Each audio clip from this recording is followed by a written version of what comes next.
How to reset your TikTok password under 2 minutes. Hey guys, welcome back to our YouTube channel. In today's video, I'm going to show you exactly how you can do it.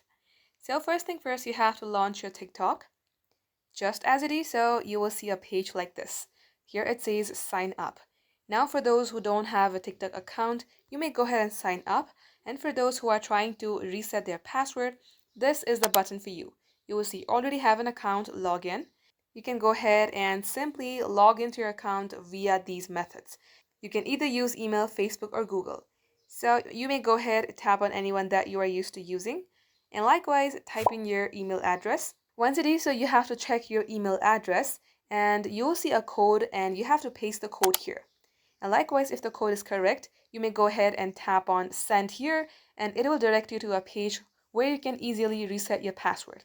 If you do not receive the code, you may go ahead and tap on this resend code after you have finished this timer. Just like so guys, this is how you can do it. Thank you all for watching. We will catch you up in our next upload.